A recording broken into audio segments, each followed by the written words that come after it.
Heyo! Welcome to Benchwarmers, a WOSO podcast, episode 28 at 8:31 p.m. On the Wednesday. The Japan game is currently on right now. Japan are actually 2-0 up right now. Wow, really? In the 29th minute. Yep, they are cooking. Miyazawa already an assist, Nagano an assist, Hamano goal, and Ueki goal. Which, I mean, will set up an agenda for later on when we talk about Japan because they're just the gift that keeps on giving in this tournament. But we will start with the Asia Cup. We will start with the North Korea DPRK versus Matildas in that quarterfinal, that historic quarterfinal for the Matildas. Not in the semblance of how far they get into the tournament, but a game that, I mean, in some ways, yes, we were touted as the favourite for this tournament. I think from a lack of educational standpoint, I think honestly, this is a game where Matildas could play the underdog card. Like, we are a lower seeded team. We don't have the technical brilliance or ability that we were playing on the ball, and it showed in the game. And the stats showed basically every indication that on another day we could have easily lost that game. But this is what a home tournament does. This is what happens when you stick behind your team, your coach trusts your players, and you come out seeing things that you just, like, again, are not on your bingo cards in any way, shape, or form. Even her own bingo card, if you ask Alana Kennedy, being the top goal scorer currently at this moment, equal top goal scorer in the tournament right now. But I definitely did not have Alana Kennedy scoring that goal, let alone 5 goals in this tournament before GTA 6 got released. I mean, that's insane. But, I mean, when you saw the lineup, you saw Torpy in for Nevin, obviously, and Evie in for Wheeler. What did you think? I mean, I think that Joe Montemuro, as I've said before, listens to this podcast. Yes, he does. He obviously listens because it's been something that we've been saying. I think it's been something a lot of people have been saying post. But he doesn't warm benches. He's always standing there. He's always standing there. He is Power always move. standing. No, but I mean, it was obvious if any move was going to happen, it was going to be Nevin. She was the liability. She was the weakest link on that left-hand side. And I think Torpy offers something a bit more. She offers something defensively. She also offers something offensively. And I think that her nous to actually get in and basically preempt a lot of the moves that North Korea were going to do on that left-hand side, just put us a step ahead. So North Korea love to play down the wings. They love to play small passes. They're not a team that likes to go long. And Torpy, and I think on the other side, Ali Carpenter similarly, were very aware of that. So any chance that North Korea had to try and drive towards our fullbacks, try and get us out of position, wasn't working. And Torpy, and I think that most importantly, her blocks were one of the most vital performances in that Tilly's defense. 100%.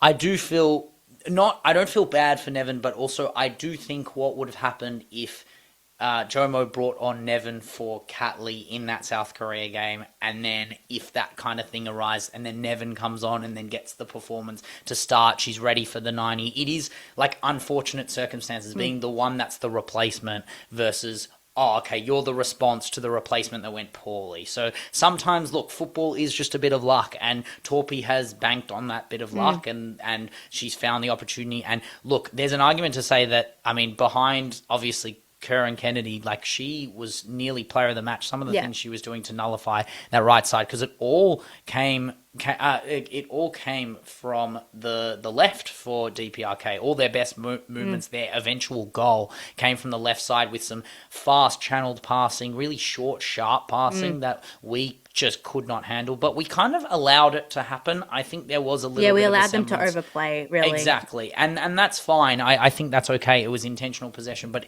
if you look at the stats, like 22 shots to 3, we had 0.12 XG compared to their 2.15. Like, the goals we scored, Alana Kennedy's ball roll into that left-footed strike into the side netting is absolutely sublime. And then Sam's goal with her weak foot to do that, like, that's squeeze. Again, we always talk about the squeezing the last juice out of Sam Kerr's career, but to be fair, I have to give Sam Kerr all the plaudits in the world for how she's been leading this tournament. Like, we can talk about the fact that it should be Catley wearing the armband, but she is leading by example up front. Some of the physical work, like, I know it's different to the WSL is probably the most physical league in terms of like physical discipline, and she does get found out a bit in terms of her pace being a step off what it used to be. But in this tournament, a lot of diminutive centre halves, like, she's able to use her physicality and her aerial ability to her advantage to set up other players.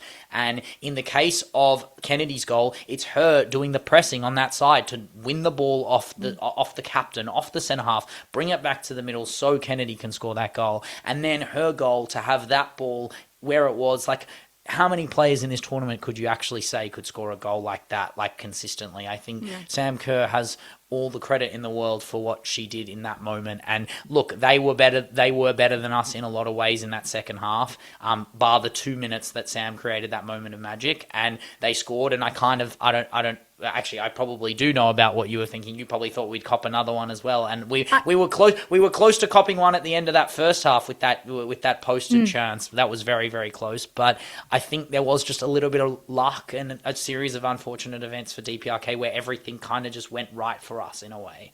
I think that I was expecting more from DPRK. So when they came out in the second half, already deflated, already 1 goal down, then added another goal. They got a goal back, which was fantastic. But to me, it was experience. And I think experience in late stages of a tournament trumps everything. It trumps all the technical ability. I think what comes with experience comes tactics, comes game management. And as we know, Joe Mo has been just going on about game management. And I think this game, and we'll go on to the China game as well, it's just perfected his version of game management. And I think DPRK were fine opposition. They're just young opposition. So if you bring this DPRK team now, maybe in the next 4 years, so in the next cycle, maybe they go to a World Cup, they've had this tournament, a far different prospect. But their first tournament in X amount of years with this amount of pressure, I didn't necessarily think that they would outplay themselves. Like, quite literally, their own style was their worst enemy. But I did think Australia would just have a bit more to get over the line by the end of it. 100%. And it was just one of those moments where if you're DPRK, you're looking at the results and thinking, like, there isn't much I could say as a coach to say that you did wrong. Like, you facilitated very high quality chances. It wasn't your night, and it's very unlucky, but that is the nature of knockout football. In a one-off game, you just need things to go right. And for example, I'll give another example of a team that things went right for a very big bulk of the time was that quarterfinal between China and Chinese Taipei, where Chinese Taipei were literally weathering the storm. They were working so hard to make sure that they could try and make this a penalty shootout. They could keep the game going. And shout out to Cheng Su Yu in goal for Taipei. 8 saves, 1 penalty save as well. Made some ridiculous, no right to make those saves. And it was the only goal they really copped was an unbelievable shot from Xiao from the edge of the box to break the deadlock in the 94th minute. So it took over an hour and a half. And then in the 117th to cop an own goal from your own teammate, which is just really unlucky. But look, China were good. China were good against Taipei in the sense of building chances but not taking their chances. And I think that is part of it. Like, again, creating a immense amount of chances. We talk about it with Atletico Madrid every single week, and they just can't facilitate the final product. And I mean, that Taipei game, I mean, Taipei can hold their head up high. They're going into a playoff game, I believe, against DPRK, which will be a very, very tough game for them. And whoever wins that is qualified for the 2027 World Cup, I believe, right?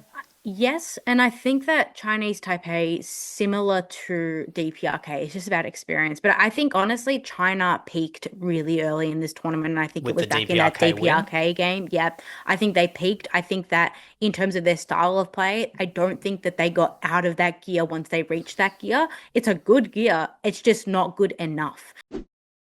The game against Australia, they looked tired. They looked like they couldn't exploit the spaces that they did against DPRK. And unfortunately for them, what I think really mattered on the day was those 1v1s. They just weren't getting it done. I think every Australian player beat their man like aggressively a lot of times. And it took China to actually like put a boot into people's calves to actually, try and get the ball back, try and shift the momentum their way. But it was just all game, I knew that Australia was going to win. Even when China got that penalty, I just felt felt like China were probably going to have to put their boots up after It that was game. it was a very different game to the DPRK game. Like, we kind of had to accept the fact that they were going to win possession, they were going to control it, and they were going to move the ball in ways that we can't.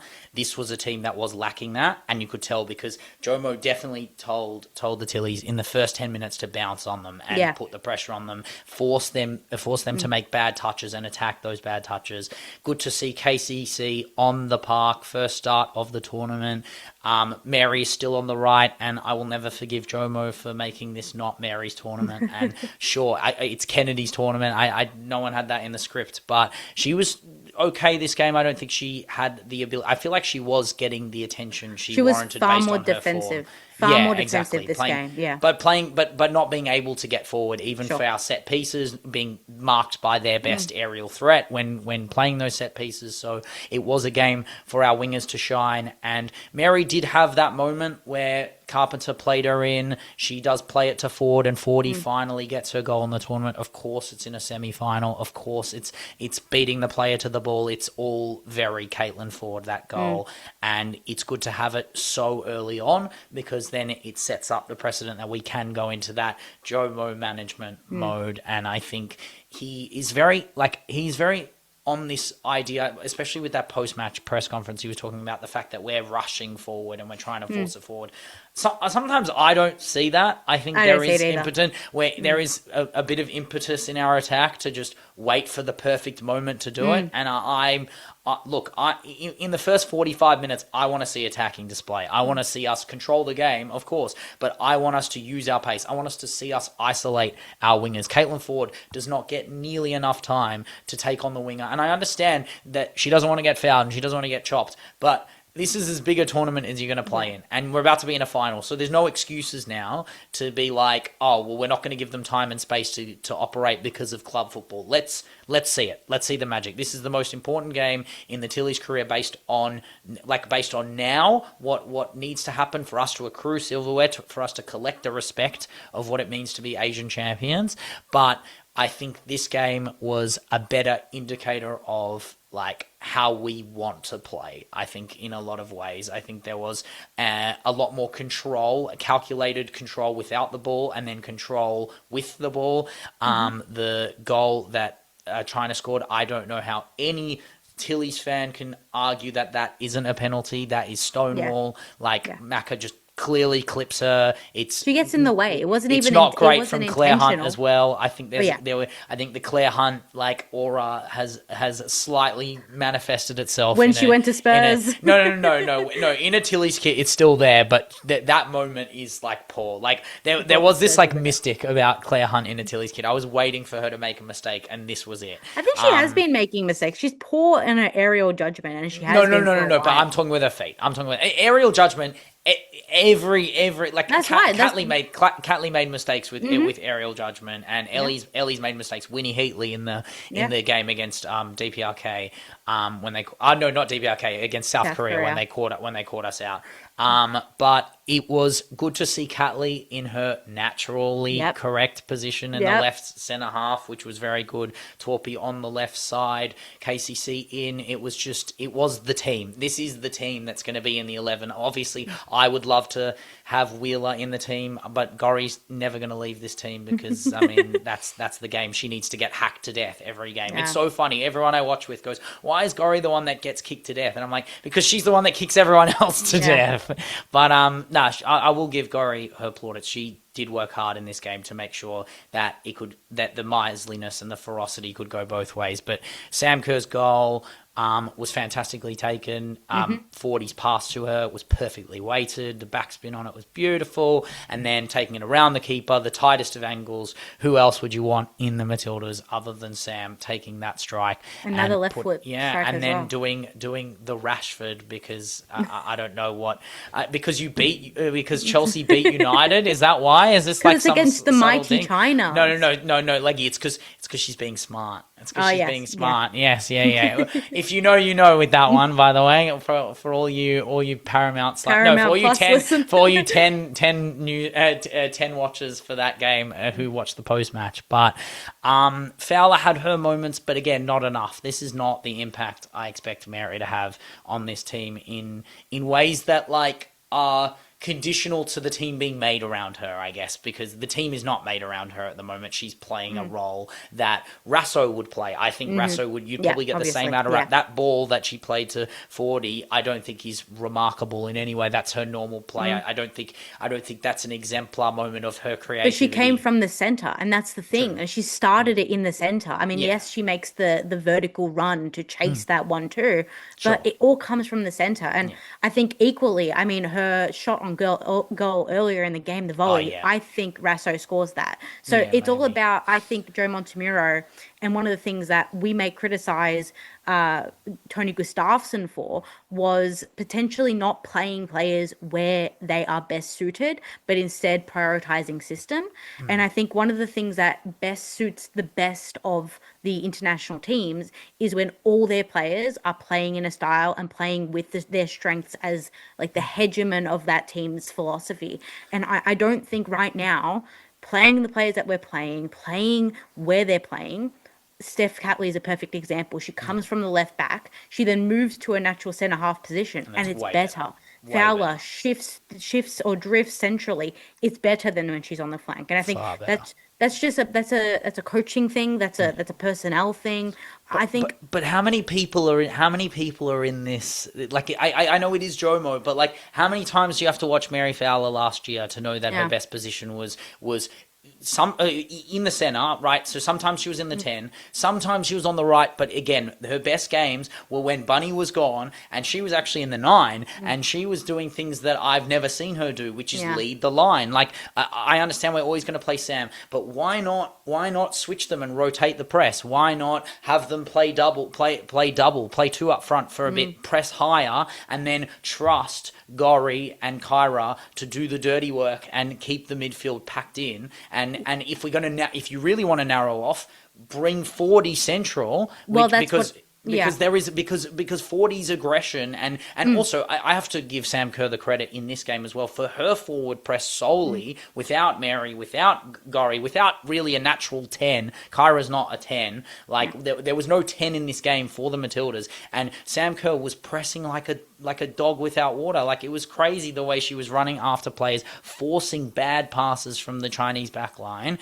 And yes, they got a goal, but you're 100% right. There was not one moment where I thought to myself, we're going to lose this game. Like it was 100% like, oh, we made a mistake, but now we're going to recover the play, and we don't know how it's going to happen. Actually, shout out to one of our friends, Chloe Stevens, said exactly what was going to happen while I was watching the game in the car on the way over from training. I was like, what's going to happen, Chloe? And she goes, Caitlin Ford is going to assist Sam Kerr. And I was like, okay, we'll find out. And then it just happened. And I was like, what the cook? Like that was insane. But it was very impressive. Shout out to Chloe. But it means that we are in a final. And I mean, I believe at this rate, we kind of know that the final will be, I mean, barring a South Korean miracle, it will be Japan. But we will just brush through the fact that South Korea were pretty incredible against Uzbekistan. 25 shots to 1, 6.6 XG to 0.03 in a 6-0 win. There was some really, really good goals. Kuyu Jin's banger from outside the box, especially for the second goal. So they were 2-0 up in 20 minutes, but it was really the second half where G took control of this game. I was going to say that if South Korea are going to get anything out of this Japan game, it's going to be through G. But G's job is so like herculean at the moment when you're going up against that midfield. And we can talk about the South Korea Uzbek game, but we should really just shift it away to the Japan-Philippines game where they are just so mint. Yeah. 7. So we played the Philippines, the first game. We had 28 shots or 32 shots, something between that range, and we had 1 goal, and we had 2.8 XG, something like that, which is not terrible, and we had no shots. Japan had 50 shots. 50 shots. I've never seen 50 in my life. I've never Yeah, seen 50. Barcelona. No. Barcelona. Barcelona get to like 38, 40. Nah, I've seen them never get to seen 50. 50. I've Okay. seen them get to Okay. 50. I'll They've need won some. 12-0, Ben. No. But that 12-0 game, was 38 shots. That was Okay, 38 shots. Australia in the last tournament 18-0. I'm telling you, they got over 50. Okay, we'll have a look. We'll have a look at the stats. But I can't recall a 50 blank. But to raise a half century of shots is crazy. 7.37 xG. So they actually underperformed their xG with a 7-0 win against the Philippines. But it was Tanaka, and then Koga had a brace. One of which was the scramble in that corner. One of which was a absolutely. Oh, no. The scramble in the corner was Tanaka. Koga got the near post header. Yeah. Then it was Fujino's amazing ball to Chiba with that sliding volley. And Chiba hadn't seen her all tournament. She comes out and whips that strike out, which was crazy. And then North Carolina Courage's Matsukubo comes on and dribbles past a few people and hits it straight through the keeper's hands, like 4-0, like ripped it right through her. And then Hasegawa whips a failed corner back in. Tanaka heads it back across. Koga gets her brace, which is crazy for a centre half in a quarterfinal. And then Shimizu gets the last 2 assists of the game for 6th and 7th goal. This time was the first one was for Tanikawa, who came off the bench, and then Riko Ueki was the last one. So they were 7-0 up. The Namashiko, they are just so good. Niels Nilsson is unreal. They're cooking everyone. They're cooking South Korea now. It's about to be halftime, but I had to make a song about Japan and what's going on right now, because they are just this menace. Like, I am so afraid. Like, I think the Tillies are going to get, like, we got cooked against South Korea in like a footballing aspect. This is going to be by far the toughest test in terms of like their quality, the sheer names, just naming the players. Not like there is a difference between DPRK where there is this enigma about them and you don't really know who the best is and what they're doing and where they're doing it around the grounds. All these players have the capacity to terrorize the Matildas. And I think the only way I can prove it is with a song, or a little bit of a song, a little bit of a hip-hop parody, a little bit of a TikTok edit. But this I have called Asia Cup Title Number 3, which is a parody of Untitled 5. But here we go. In 3, 2, 1, go. Taiwan, India, Vietnam, Philippines, South Korea, him, her, 2-0, 11-0, 4-0, 7-0, 4-1. They're all dead.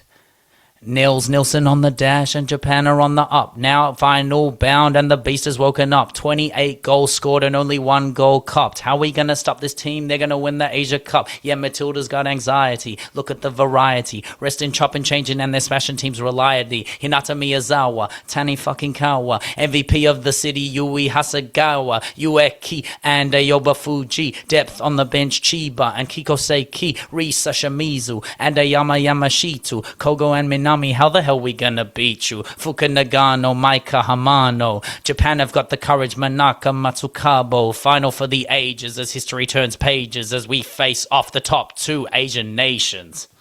That was amazing. I tried. We'll fix it out. We'll fix it up properly. But they are seriously good. I don't know. Is there anything you have to say about Japan? I think that all that is said about Japan has already been said. This is not a opponent that the Tillies are unaware of. This is not a completely new Japan side, kind of not like what we saw from like a post 2023 USA where they kind of burst back onto the scene. This is a team that has been building so much in the last international window.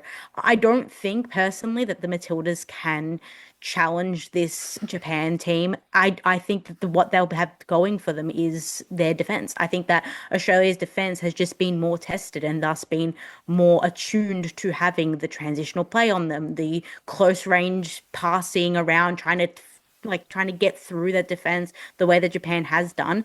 Japan haven't had that. Japan hadn't had the likes of a Ford or a Rayleigh Rasso, hopefully, or a Sam Kerr, because they haven't had the opposition so far. And so I don't know. I will be interested to see how the Tilly set up, because I think it'll be defend first, attack later. And I think And I think that Japan, I think they'll start really early, like really well. I think that Australia will want to score a goal early.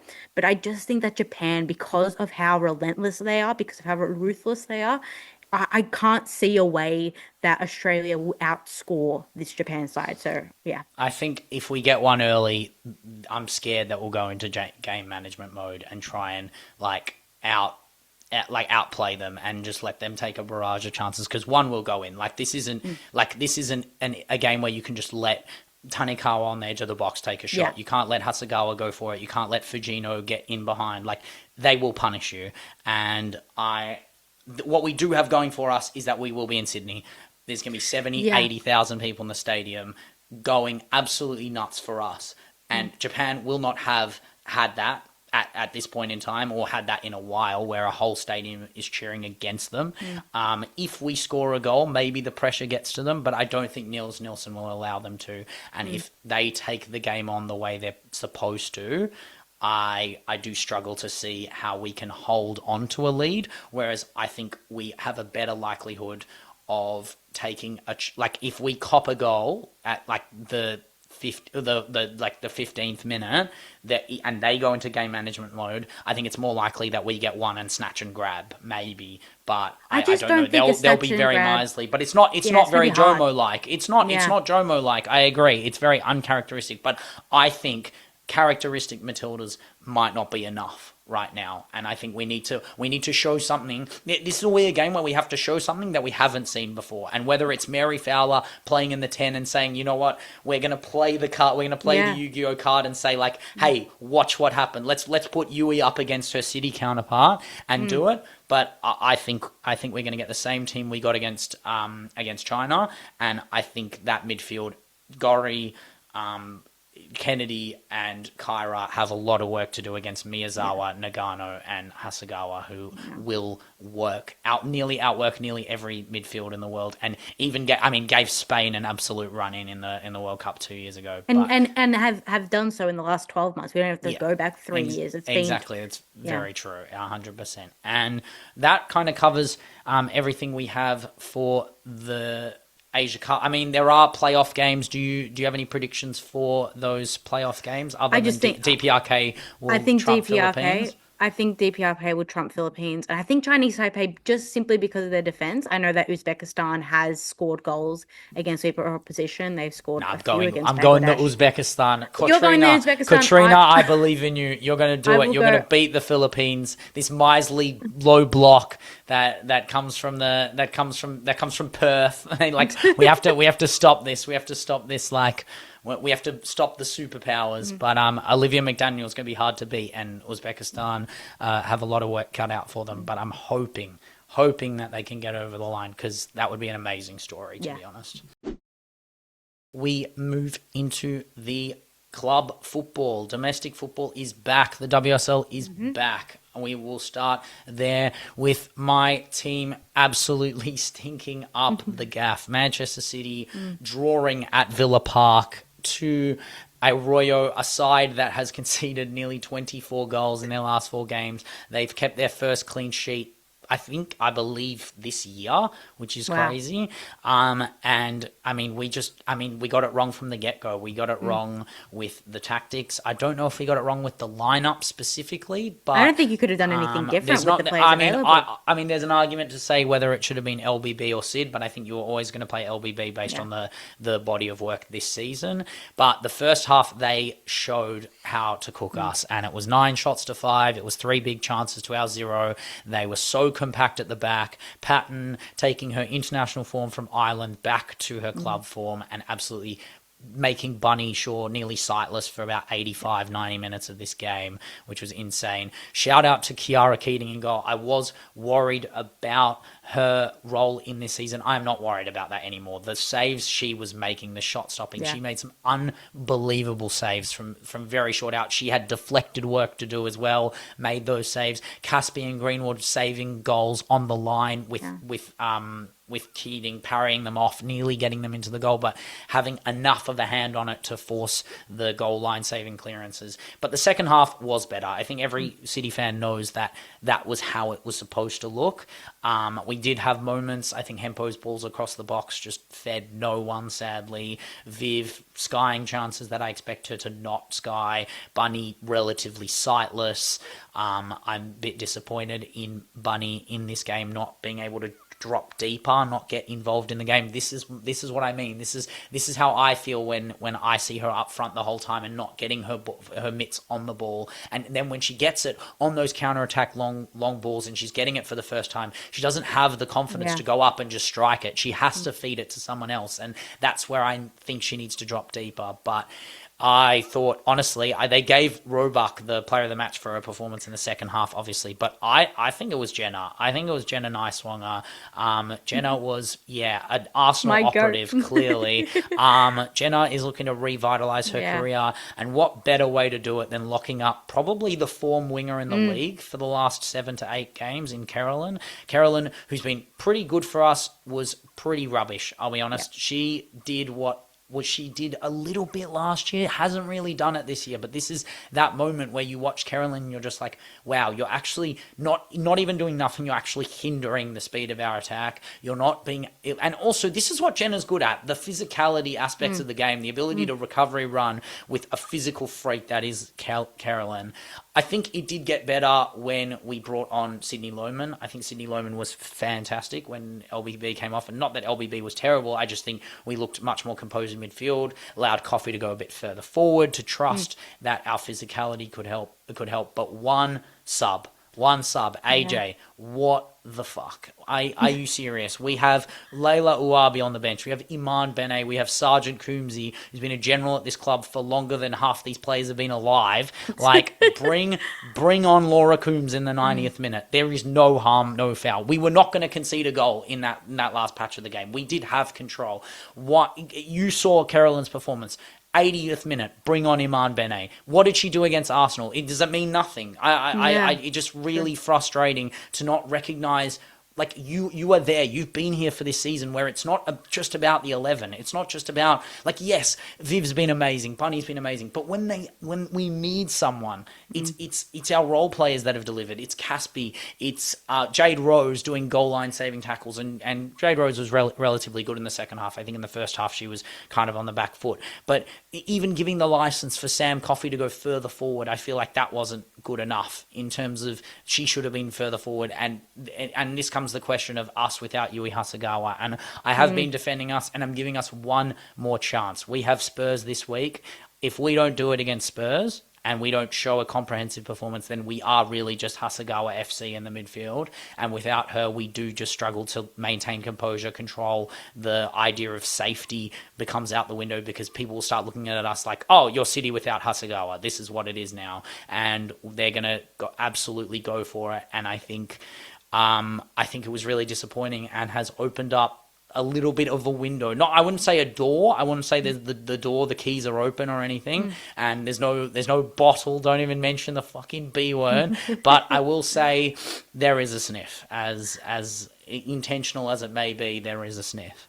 I think it's really fascinating because City have always been not necessarily touted as, but what I have seen them as one player teams, especially late in seasons. So Bunny Shaw has always been the player when she's out, you can tell, and you lose goals and you lose momentum. And in, late stages of the season when you need Champions League, when you're even going for a league, she's not there.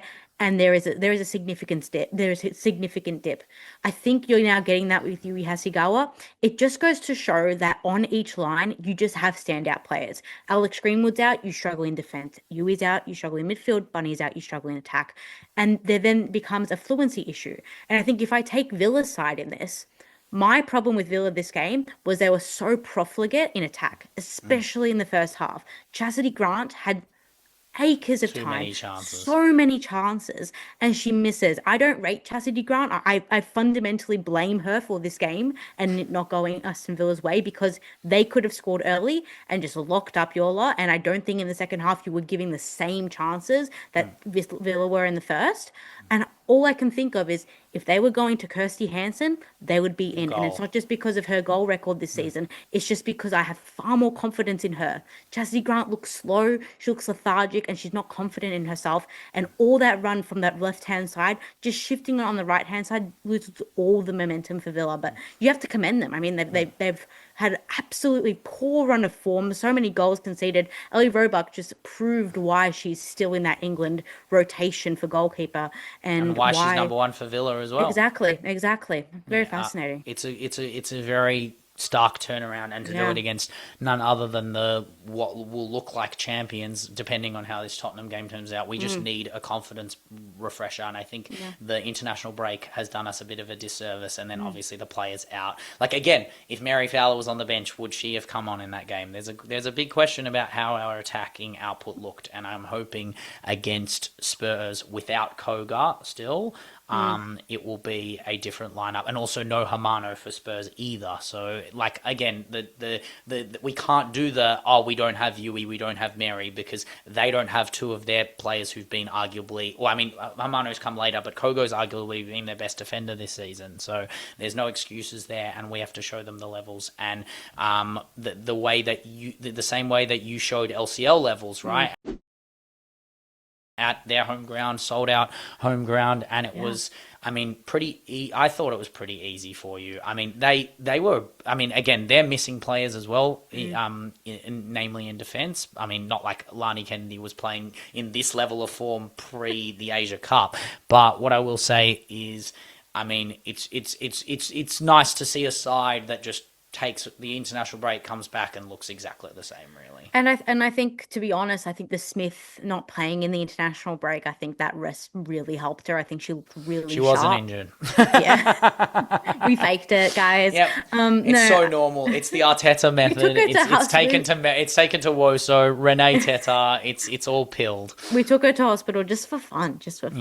Yeah. No, but this game was like the most professional game management I've seen from Arsenal in the best way. We've seen a lot of game management that has not been great football, but this was a game where we obviously dominated. I have to give LCL their credit. I think Godfrey played very well. I think when the She should subs have came scored. on, How did she yeah, miss that first yeah, chance? exactly, Oh my yeah. God. On transition, Just we looked score. a bit shaky, Imagine to be how honest. much pressure. Imagine how much I would have, and the amount of nibbles I would have gone Yeah. on you. I would Yeah. have just been like, wow, Freya Godfrey's dunked on you. Just for like 30 minutes. I No. would have messaged you every 15 minutes saying, bottle, bottle, bottle. But I mean, look, it was not meant to be. And then the question really is Taya Goldie also an Arsenal op? Well, that's what I think, because I mean, if we're looking at Godfrey as the prime example of a player obviously playing well against her old side, Taya Goldie, I mean, she first I have to say she didn't play well against Spurs either, so I don't really know whose side she's on. I mean, if you're an Arsenal She's in the no, she's pleading innocence. Like you Oh, can of play course, well, yeah. you can play not well against Spurs, and people won't suspect a thing. But then you miss an open shoddy ball from bloody Chloe Kelly, this lobbity blobbity ball that goes through, who was it, Rylov, the new signing, and Goldie. They just both fluffed it Yeah. up, and then Smith is on the end of this absolute peach of a chance. And then you get the dance, and you get the shout out to Michelle Adjumang, despite the Yeah, fact that they awesome. can't put the fingers together. Yeah, it's not hard. The M fed to this. This is I not just an think M. you're just hating because we're scoring goals. Like I it's am just hating. a celebration. I am hating. I'm allowed to hate. This enough. football is tribal. Football is tribal. Chloe Kelly hates my team more than I hate your team. For I good can reason. tell you that. For good reason. Yeah, but also 3-2. Whatever. I actually think that Chloe Kelly didn't have the most fantastic game. No. I don't think she's having the most fantastic season either, just Absolutely given the right. fact that she should have probably lifted her profile post the Euros But to just move wait. away. Nah. But she needs big games. She needs big games to deliver in. Okay, so she's had her big game. I mean, the City game was fantastic, but we didn't get the result. And for me, I would like for her to step up, and maybe she hasn't been given the opportunity because our flanks are so crowded right now. But to me, I wouldn't put her on against Chelsea. I wouldn't put her on against City, because right now I'm seeing the likes of Smithy. I mean, Caitlin Ford, obviously, she's doing it for country and for club. These are players that I think are irreplaceable right now, but I am seeing, I mean, Palova's getting more minutes, which is fantastic. She did really well. I think Marnham was okay, if not a bit slow on the ball. It was a bit lethargic sometimes. But I think Stina coming on, it's the best way to finish a game. Best for me personally. I was actually concentrating on Best your for goal a many. lot of the Best for time. many's mental health, to be honest. It's a Well, great finish. It's actually not about the ball from Russo or the no, Stenius finish, to be honest. It's about Mariona's ball no, to yeah. Russo. That is Mariona back to her best. Mm. That ball is such a dime. It is literally perfect. By the way, I'm still shocked. I'm surprised. Like, if you're going up against Chelsea in a quarterfinal Champions League game and you're 0-0 in the 80th at the bridge, I think Chloe Kelly would live for Yeah, that. I Like, mean, Chloe Kelly comes on, she just yeah, doesn't start. So, yeah. so there's a difference because I think that they're in the Euros, for example, she should have started from the get-go against Spain. But I just don't think that there's a place for her right now in the start. And I think someone like Smithy has proven what you have to do to get that starting position, literally anywhere, nine, winger, 10, I don't care. She's starting, and Chloe Kelly isn't. Yeah, but it's another great win. It's what, eight in a row for the Arse. Yep. They are just slapping teams away, destroying everyone in their path. I do wonder what happens against Chelsea, but I mean Chelsea. Yeah, We I mean beat 'em. I mean we'll see what happens, but I think with a few of their injuries, it'll be a lot easier for you. But we'll get to Chelsea's game eventually because they didn't actually have a WSL game, but Everton did. And Everton absolutely beat up Spurs. This is not Yeah. this is a shock result, but this isn't an unearned result. They were all over Martin Ho's side, and you have to give the credit. I mean, Brian Sorensen, Hatboy, was like destroying Man City at the same time that Scott Phelan is now destroying teams that are less than them in their ability, not in their like player power or player like status, but just systematically destroying teams without Claire Wheeler in the midfield as well. Yeah. It's a crazy performance. Kelly Gago back in the side. Was it Mamiki who scored the first goal? The only Japanese player in the WSL right now that's been left off the plane, and she did that goal. Holy crap! What a ridiculous finish.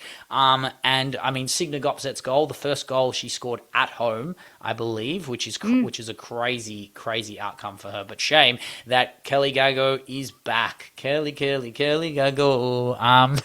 She is a machine. Like Lisa Kopp made some crazy saves, but the off-ball work, the absolute attacking, the intelligence to be able to facilitate our best players. I mean, the real question is, if Toni Payne could score, would she be a top 5 winger in the league? She is absolutely insane at getting the best chances in the world because she's so quick, she's so mobile, she can take on everyone. Just score. Sometimes I'm watching her, I'm like, you are 2020, 2021 WOSO Jeremy Doku. Like, just put the ball in the net. Like, you are so good at the hardest part of the game. Beating the player, getting the separation, finding a 1v1. And she's so good at it. And she's always there. And I think to myself, wow, if you could score, you'd be at a top 4 side. Yeah. No question about it. Well, I think Everton as a whole, I think are a team that have been building something and has always gone a bit under the radar because they're always just squeezing past that relegation point. And I mean, there aren't the same plaudits being held to Everton when they beat the likes of a Spurs, but I think that there should be because Spurs are objectively a greater quote unquote institution in the women's game than Everton are. They've been to finals of domestic cups, that they have the strength, they have fantastic players, and Everton rocked up, and to me they just showed what it's like to come to a ground and want to win a game. I don't think Spurs have really wanted to win a game all year. I haven't seen any sort of strength. It reminds me of Robert Villaham's Spurs from last year. It's a team just in a very slow and very it's doom is coming to them. It is very Spursy. I love it. It is fantastic. I mean, yeah, it is a bit endemic. I think they definitely need Koga back. They just didn't look the same in that defensive structure. And then even on the right side, having Nilden, it's not the same as Hermano. Hermano is, I mean, there's a reason why Chelsea had her and she just wanted minutes. So she is that level, but we will find out when they come back. But again, they are they're avoiding the top 4. They're obviously avoiding relegation. It's kind of where you expect Spurs to be. I think their ambition is there, but it's not, it's just fascinating. Their quality, they are below the United, in quality investment, in everything. It does make sense that they're not 100%, yeah, and they are about I would say two £500,000, £400,000 signings away from actually competing with. They need a big win against a top four side. They just do, and they don't have that yet. And this is their time. This is their opportunity to present it when they're coming up against us. And I think it'll be an interesting game because of our reputation preceding us without our marquee players in midfield. So we'll see what happens if they can avoid the pack. But a team that's trying to jump into the pack is Liverpool, and have done it again against, bottom of the table, a team that we predicted to have less points than players at the end of the season. And, I mean, we are close to it, to be honest. Yeah. They had, 17 fully fit players for this match. Yeah, they couldn't fill the bench. Yeah, absolutely crazy. But you have Liverpool doing the business, Kapox, Beta Olsen, Kerry Holland just doing the business. And I mean, and they play really fun football. I do love watching Liverpool.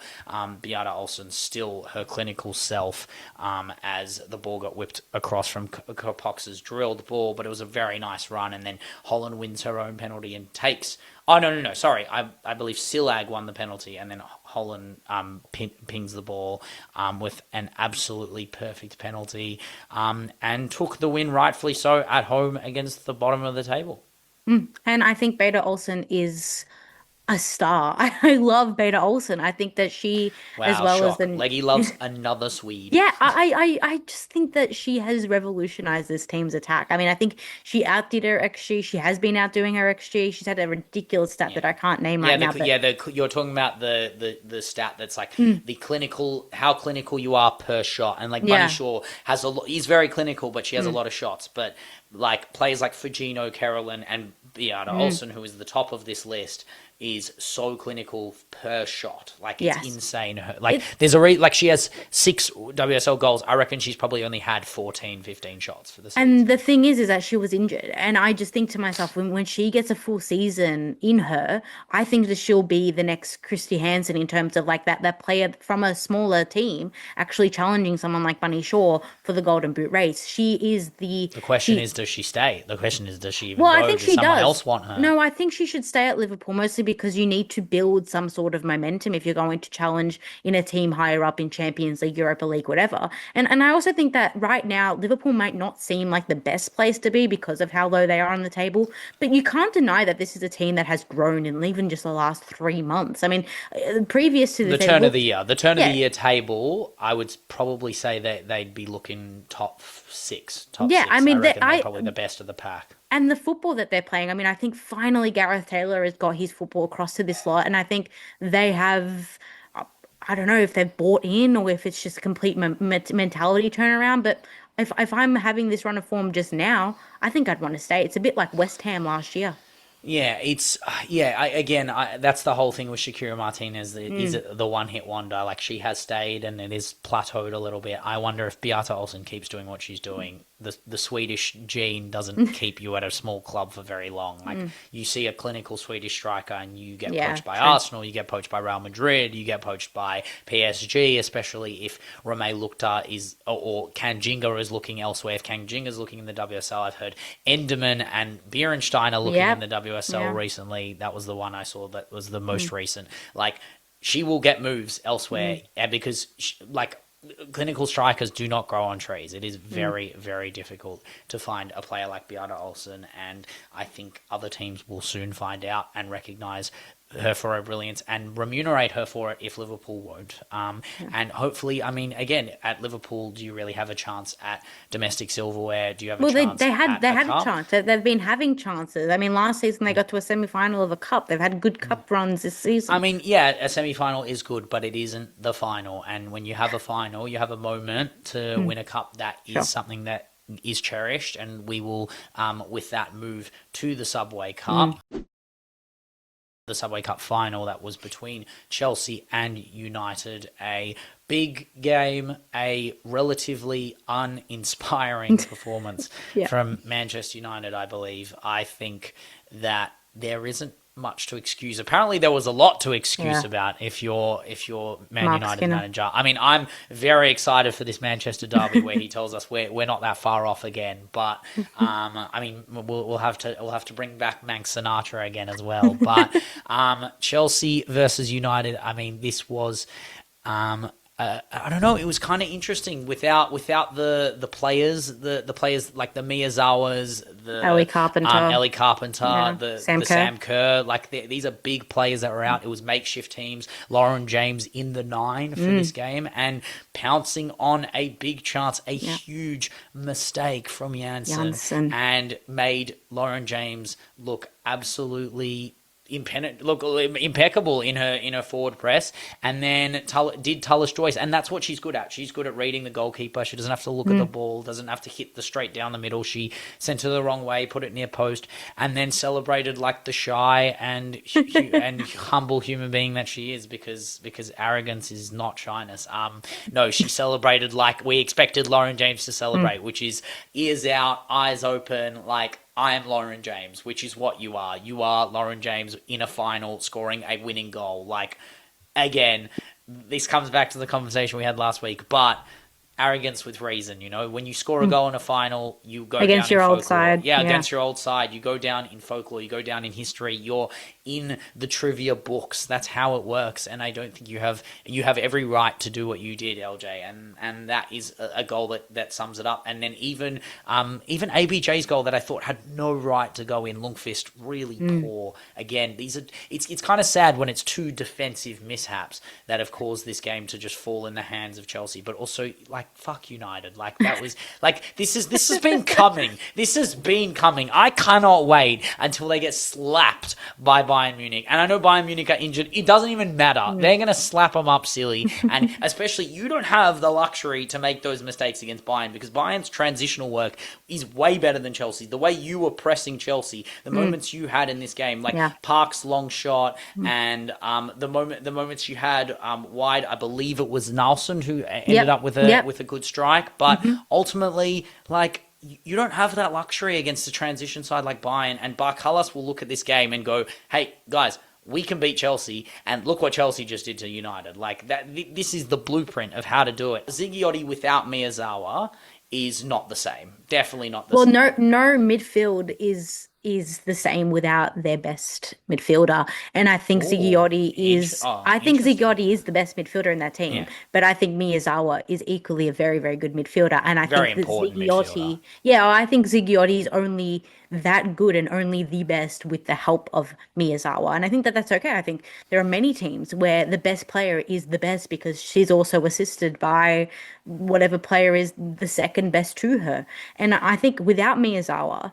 it's so different. It is just the fluency, the way that they're getting the ball from midfield to attack was nowhere to be seen. Jess Park was taking long shots because all of a sudden Jess Park scores a couple long shot goals and all of a sudden she's taking all the long shots. But who's she scoring the long shots against? And that's the thing, is she hasn't been doing it against top 4 sides. She hasn't done it against top 4 sides. And look, I'm not the type of person, because I think that you can do this with many players. Like, this player hasn't scored in a Champions League final. This player hasn't scored against X.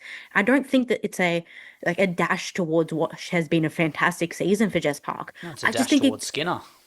Exactly. I think it's a dash towards Skinner. I think it's a dash towards the ability for Manchester United, as we've said before on the podcast, to rise up to these occasions. Chelsea are they ease into these games because they are so confident in their ability to just win one-off champions, one-off cup ties. And I don't know. I think Manchester United overwhelm themselves with the occasion. I think that they should get to this level that then they make mistakes. Janssen makes mistakes. I think Maya Letitia is obviously their best defender, but like with Zigiotti, she has to be helped by the defenders around her. And unfortunately, those defenders let her down, the midfield let her down, and the attack just didn't score goals. They didn't produce. It didn't go without any admiration towards Maya Letitia. She had a ripper game. That moment where AT was on goal, I thought that you just put that in the score sheet. That when you're on goal, AT is one of the fastest players in the league, former sprinter, and she's chased her down, made that tackle, is pretty perfect as well. is, I mean, My Letitia is going to be at United for extended periods of time. I think she should leave. I think she's too good for this side. I don't think she will, but I don't think she like, will, she's but gonna, I think she's too good for this side. She's just going to be a United legend, and that's what it is. A bit like Alatoon. Yeah, and then she can sit on the podcast doing Stick to Football with the other United legends, and they'll bring on My Letitia, and then My Letitia will bring on like Matt Rachel Letitia Williams and Matt Letitia. Sure, and they'll talk about who has the better left foot, and who scored the better wonder goals. To be honest, aren't they both from the same island as well? I believe so. I mean, surely. I mean, they are. Letitia Island. No, what's the island called? It's like it's an island. I'm not sure. It's an island off of England. An island off of England. Yeah, there's only one of those. I mean, anyone out there, any benchwarmer can fact check us. Put us in the. Did I say fact check? Fact check us. That's what I meant to say. Jesus Christ. But that ends the English domestic football, and that ends part 1 of the podcast as well.